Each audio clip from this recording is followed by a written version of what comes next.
নমস্কার, ইসিসিএন খবরে আপনাদের স্বাগত। আপনাদের সাথে আমি পূজা। বিস্তারিত খবরে যাবার আগে শুরুতেই হেডলাইন্স।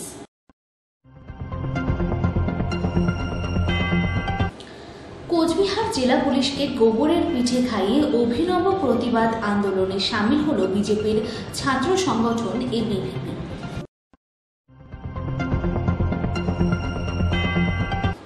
সন্দেশখালীতে রাজ্যের বিরোধী দলনেতা শুভেন্দু অধিকারী আইপিএস অফিসার জয়প্রীত সিংকে খালিস্তানি বলায় বিরোধ প্রদর্শন করল দার্জিলিং জেলার যুব তৃণমূল কংগ্রেস।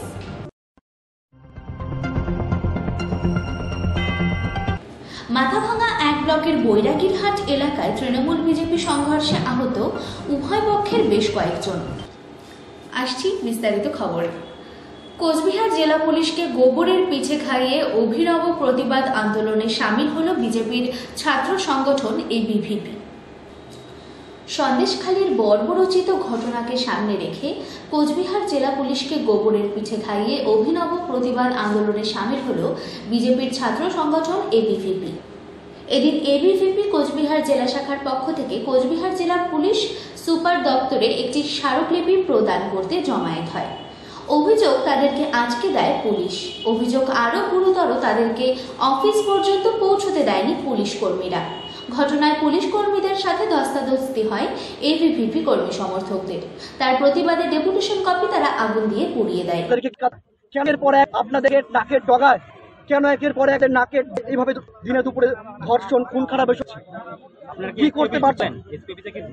আমাদেরকে এতে দেয়নি। এখানে সবাই ব্যান্ড আছে, ছাত্র প্রত্যেকটা লাঞ্চ করেছে, এরা লাঠি চার্জে, এরা আমাদেরকে আঘাত করেছে, ধাক্কা দিয়েছে, মেরেছে। এরা আমাদেরকে এসপি অফিস পর্যন্ত পৌঁছাতে দেয়নি। এরা নির্লজ্জ, বেহায়া, লজ্জা বলতে কিছু নেই। এরা আমাদেরকে আটকে দিচ্ছে। এখন আমাদেরকে যেতে দিন, কিন্তু এসপি কে বাইরে আসতে হবে। যতক্ষণ এসপি বাইরে না আসবে আমরা বিষয় নিয়ে এসেছি, সেগুলো যতক্ষণ আমাদের কাছে পৌঁছতে না পারে ততক্ষণ এইখানে লাগাতার বসে থাকবো। আর পুলিশ যদি আমাদেরকে আটকানোর চেষ্টা করে, পরিষ্কার বলে দিই, গণতান্ত্রিক পদ্ধতিতে যেভাবে জবাব দিলে এরা বুঝবে, ঠিক সেই জবাবটাই এদেরকে দেওয়া হবে। এমনকি আপনাদের আরেকটা কথা জানিয়ে রাখি, শুধু সন্দেশখালী নয়, সন্দেশখালীর পাশাপাশি কোচবিহারও দ্বিতীয় সন্দেশখালী হয়ে উঠেছে। কোচবিহারের দিনে উদয়ন এবং তার চেলা চামুন্ডা যারা ব্লক সভাপতি থেকে বুথ সভাপতি, এরা এক মাকে তার বাড়িতে গিয়ে সেই মাকে তারা পিঠে বানানোর জন্য তারা আসছে। আর পিঠে বানাতে না যায় তাহলে তার বাড়ি ঘর করবে, তাকে সে নেবে, তার বাড়ির বউচাদের তাদেরকে তুলে নিয়ে যাবে, এরকম তো উদয় গুহ এবং দিদির জোরে থেকে বৃদ্ধি সহ তাদের পিঠে থাকবে, তাকে পিঠে আমরা তারা কতটা যেতে চায় ইসিসিএন খবর দিনহাটা। সন্দেশখালীতে রাজ্যের বিরোধী দলনেতা শুভেন্দু অধিকারী আইপিএস অফিসার জয়প্রীত সিংকে খালিস্তানি বলায় বিরোধ প্রদর্শন করল দার্জিলিং জেলার যুব তৃণমূল কংগ্রেস। এদিন দার্জিলিং জেলার যুব তৃণমূল কংগ্রেসের পক্ষ থেকে সর্বধর্ম সমন্বয় যাত্রা করা হয়। শিলিগুড়ি বাঘাযতীন পার্ক ময়দান থেকে মিছিলটি এয়ারভিউ পর্যন্ত যায়। এখানে মিছিলে পা মেলান দার্জিলিং জেলা তৃণমূল কংগ্রেসের সভানেত্রী পাপিয়া ঘোষ, শিলিগুড়ির মেয়র গৌতম দেব, ডেপুটি মেয়র রঞ্জন সরকার সহ অন্যান্যরাও। পাশাপাশি এই দিনের মিছিলে যোগ দেন শিখ ধর্মাবলম্বীরাও। পাপিয়া ঘোষ বলেন, কেন্দ্রের বিজেপি সরকার ক্ষমতায় আসার পর থেকে বিভিন্ন ধর্মের মধ্যে বিভেদের রাজনীতি করতে শুরু করেছে। একইভাবেও এ রাজ্যেও তা করার চেষ্টা করা হচ্ছে। পাগড়ি পরলেই তাকে খালিস্তানি বলা হচ্ছে, মুসলিম হলেই তাকে পাকিস্তানি বলা হচ্ছে। আগামী দিনে যাতে এই ধরনের মনোবৃত্তি বাংলার দিকে তাকাতে না পারে, তার জন্য আমাদের এই ধরনের প্রতিবাদ চলছে এবং আগামীতেও চলবে। আজকে আমাদের যুব তৃণমূল কংগ্রেসের পক্ষ থেকে, অর্থাৎ নির্ণয় রয় তার নেতৃত্বে বাঘাযতীন থেকে শুরু করে এয়ারভিউ মোড় পর্যন্ত সর্বধর্ম সমন্বয়ে একটা মিছিল, আমরা মহা মিছিল করছি। যার কারণ বিগত প্রায় 2014 থেকে একটা বিষয় আমরা লক্ষ্য করছি, বিভেদকামী মনোভাব, ধর্মের ভিত্তিতে রাজনীতি, যার সাথে একেবারে আমরা ভারতবাসী কেন পশ্চিমবাংলাবাসী আমরা একেবারে পরিচিত ছিলাম না। গত পরশু একটা বিষয় ঘটে, সন্দেশখালী যাওয়ার সময় আমাদের যে বিরোধী দলনেতা তিনি আমাদের একজন আইপিএস অফিসার, অত্যন্ত সম্মানীয় একজন ব্যক্তি, তাকে খালিস্তানি বলা হয়েছে। অর্থাৎ শুধু তাকে নয়, পুরো শিখ জাতিকে মাথায় পাগড়ি পরলেই খালিস্তানি, এই বিষয়টা সত্যি লজ্জার একটা বিষয়, যাকে আমরা ধিক্কার জানাই এবং নিন্দনীয় একটা বিষয়। আজকে আমরা বিগত কিছুদিন ধরে এটাই দেখছি, যখনই তাদের তল্পিবাহকতা যারা করছেন না, তাদের পতাকা তলে আসছেন না, তাদের পদতলে আসছেন না, তাদের কথা মতো চলছেন না, তাদেরকে বিভিন্ন সময় বিভিন্নভাবে আখ্যা দেওয়া হচ্ছে। যদি পাঞ্জাবি শিখ রয়েছে তো তাদেরকে বলা হচ্ছে খালিস্তানি, কখনো বাঙালিরা যদি সেটা করছেন তাদের রোহিঙ্গা বলা হচ্ছে, কখনো যদি মুসলিম সম্প্রদায়কে কেউ করছে তাদের বলা হচ্ছে পাকিস্তানি। তো এটা আমরা বরদাস্ত করব না। মমতা বন্দ্যোপাধ্যায় তার পশ্চিমবাংলা মাননীয় মুখ্যমন্ত্রী, অত্যন্ত মানবিক মুখ্যমন্ত্রী, তিনি সব সময় ধর্ম বর্ণ দল নির্বিশেষে মানুষের পাশে দাঁড়াবার চেষ্টা করছেন। পশ্চিমবাংলার যেটা কৃষ্টি কালচার সহাবস্থান সংহতি, যেখানে ধর্ম বর্ণ দল নির্বিশেষে আমরা একসাথে থাকার চেষ্টা করি, এটাই আমাদের চিরজীবন আমরা এইটাই দেখছি। আমরা চাইবো আগামী দিন পশ্চিমবাংলার দিকে কেউ যেন এইভাবে তাকাতে না পারে, কোনো ধর্ম জাতিকে কেউ যাতে এইভাবে অসম্মান করতে না পারে, তার বিরুদ্ধে আমাদের এই প্রতিবাদ। বিন্দু যা বলছে আমাদের এক গভর্নমেন্ট অফিসারকে বলছে খালিস্তানি, এটা খুব খারাপ, এটা ভালো না। এই জিনিসটা খুব খারাপ লাগলো আমাদের শেখ সমুদায়গুলোকে। আমরা খালিস্তানি না, আমরা বাঙ্গাল স্থানী, আমরা বাঙ্গালে থাকি, বাঙ্গাল স্থানী, আমরা খালিস্তানি না। এটা খুব আমরা বিরোধ করছি, আমরা এটা খুব নিন্দা করছি। এই যে আমাদের অফিসারকে সর্দারজিকে খালিস্তানি বলছে, খুব খারাপ লাগলো এটা। আমার নাম প্যারা সিং। ইসিসিএন খবর, দিনহাটা। মাথাভাঙা এক ব্লকের বৈরাগীরহাট এলাকায় তৃণমূল বিজেপি সংঘর্ষে আহত উভয় পক্ষের বেশ কয়েকজন। আহত হয়ে হাসপাতালে ভর্তি তৃণমূল কংগ্রেসের অঞ্চল সহ সভাপতি পরেশচন্দ্র বর্মন। পরেশচন্দ্র বর্মন বলেন, পঞ্চায়েত সদস্যের বাড়িতে যাওয়ার সময় বিজেপি আশ্রিত দুষ্কৃতীরা অতর্কিতভাবে তারপর হামলা চালায়, তার পকেটে থাকা টাকা ছিনিয়ে নেয় এবং তাকে মারধর করে। তৃণমূল কংগ্রেসের এই অভিযোগ উড়িয়ে দিয়েছেন বিজেপি নেতা দীনেশ চন্দ্র বর্মন। দীনেশ চন্দ্র বর্মন বলেন, বিজেপির নেতারা তাদের কর্মসূচি নিয়ে প্রচারে বেরিয়েছিলেন, সেই সময় তৃণমূল আশ্রিত দুষ্কৃতীরাই বিজেপির নেতাদের ওপর হামলা চালায়। এলাকায় সন্ত্রাসের পরিবেশ তৈরি করতে তৃণমূল এমনটা করছে বলে দাবি বিজেপির। তবে এদিনের এই সংঘর্ষ ঘিরে তৃণমূল বিজেপি চর্চা তুঙ্গে।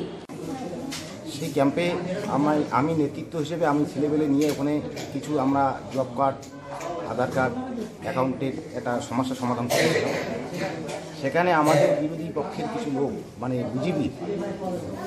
বিজেপির কয়েকজন গুন্ডা বাহিনী 10 থেকে 15 জন এসে অতর্কিতভাবে আমার ক্যাম্পে হামলা চালায়। হামলা চালাতে গিয়ে আমার ছেলেপেলেরা প্যারানের ভয়ে সেখান থেকে সরে যায়।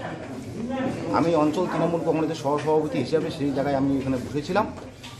বিজেপির কিছু লোক আমার উপরে আক্রমণ করে, আমার মাথায় মারতে যায়। সেই মারটাকে আটক করতে গিয়ে আমার আঙ্গুলে লাগে, আঙ্গুল আমার কেটে গেছে, বুকে লাগছে আর পায়ে লাগছে।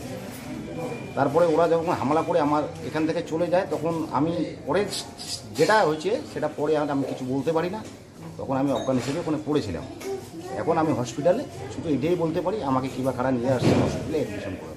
সকাল 10:30 নাগাদ আমাদের 5-69 নম্বর বুথের বুথ সভাপতি গজেন্দ্রনাথ বর্মন এবং তপশিলি মোর্চার মণ্ডল সভাপতি দিলীপ বর্মন এবং বুথ কর্মী কার্তিক বর্মন, সুশীল বর্মন, এনারা বেরিয়েছিল যে আগামী রবিবার বুথ সম্মেলন করবে ভারতীয় জনতা পার্টির। সেই উদ্দেশ্যে এনারা বাড়ি বাড়ি গিয়ে চাল টাকা সংগ্রহ করতেছে, এই সম্মেলনের জন্য কালেকশন করতেছে। এই খবর পেয়ে যেমন তৃণমূলের যে হারমাদ বাহিনী, পরেশ বর্মন, পিন্টু বর্মন, সুধীর বর্মন, বিষ্ণু বর্মন, কার্তিক বর্মন, এরা এসে এদেরকে অতর্কিতে আমাদের 4 কর্মীকে আক্রমণ করে এবং সাথে দিলীপ বর্মনের সাথে যে বাইকটা ছিল বাইকটা ভেঙে দেয় এবং তাদের ভীষণভাবে মারধর করে এবং দিলীপ বর্মনের এবং রক্তপাত হয়। তারপরে সুশীল বর্মনের পায়ে দারুণভাবে আঘাত লাগে, গজেন্দ্র বর্মনেরও আঘাত লাগে, কার্তিক বর্মনের আঘাত লাগে। ইসিসিএন খবর, দিনহাটা। শিলিগুড়ির পানিট্যাঙ্কি ফাঁড়ির অন্তর্গত এলাকার একটি বাড়িতে চুরির ঘটনার তদন্তে নেমে ওই বাড়ির পরিচারিকার স্বামীকে গ্রেপ্তার করল শিলিগুড়ি মেট্রোপলিটন পুলিশের পানিট্যাঙ্কি ফাঁড়ির পুলিশ। ধৃতকে তোলা হলো শিলিগুড়ি মহকুমা আদালতে। জানা যায়, গত 14 ফেব্রুয়ারি ওই বাড়ির কর্ত্রী অন্তরা সাহা ও তার পরিবার তার বোনকে বাড়িতে রেখে কর্মসূত্রে বাইরে যায়। তাদের বাড়িতে পরিচারিকার কাজ করত বাতাসী দাস নামে এক মহিলা। অভিযোগ, বাড়িতে অন্তরা দেবী না থাকার সুযোগে বাড়িতে থাকা সোনা ও রূপোর গয়না চুরি করে বাতাসীর স্বামী কেশব বর্মন। পরবর্তীতে বাড়ি ফিরে এসে অন্তরা দেবী দেখতে পান তার গয়না নির্দিষ্ট জায়গায় নেই। তারপরে 20 ফেব্রুয়ারি পানিট্যাঙ্কি ফাঁড়িতে লিখিত অভিযোগ দায়ের করেন তিনি। ঘটনার তদন্ত শুরু করে কেশবকে নিরঞ্জননগর এলাকা থেকে গ্রেফতার করে পুলিশ। পুলিশ সূত্রে খবর, কেশব ও বাতাসী মাথাভাঙার বাসিন্দা। শিলিগুড়ির নিরঞ্জননগর এলাকার একটি ভাড়া বাড়িতে থাকে তারা। কেশব চুরির গয়নাগুলি ভেঙে অল্প অল্প করে বিক্রি করা শুরু করেছিল।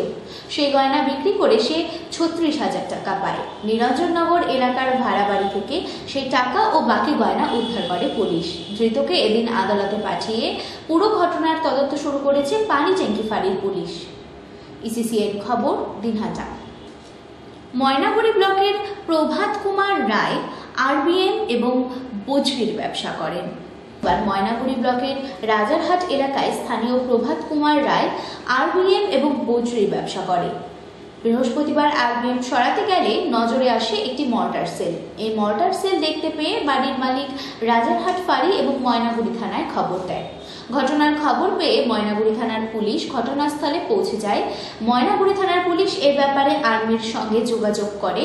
পরে আর্মির লোকেরা ঘটনাস্থলে পৌঁছে যায় এবং আর্মির লোকেরা ঘিরে রাখে। এই মর্টার সেল দেখার জন্য প্রচুর মানুষের ভিড় জমে যায় এলাকায়। কোনো রকম অপ্রীতিকর কোনো ঘটনা না ঘটার জন্য আরবিএম এবং পুলিশের লোকেরা নিরাপত্তা স্থানে মানুষকে সরে যেতে বলেছে। সেনাবাহিনীর বোম স্কোয়াডের কর্মীরা ঘটনাস্থলে পৌঁছে গেছে।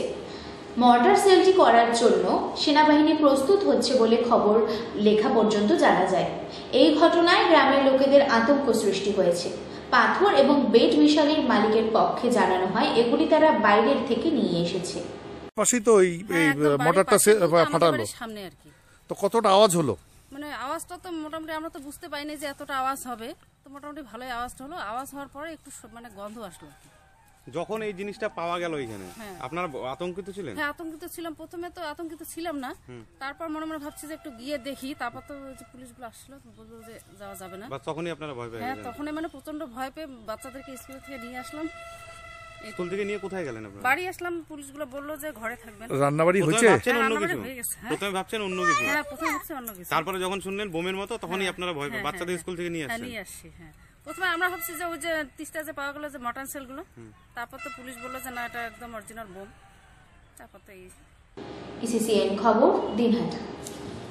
ইসিসিএন খবর এখনকার মতো এখানেই শেষ হলো। আপনারা দেখতে থাকুন ইসিসিএন খবর, সবার মাঝে সবার সাথে।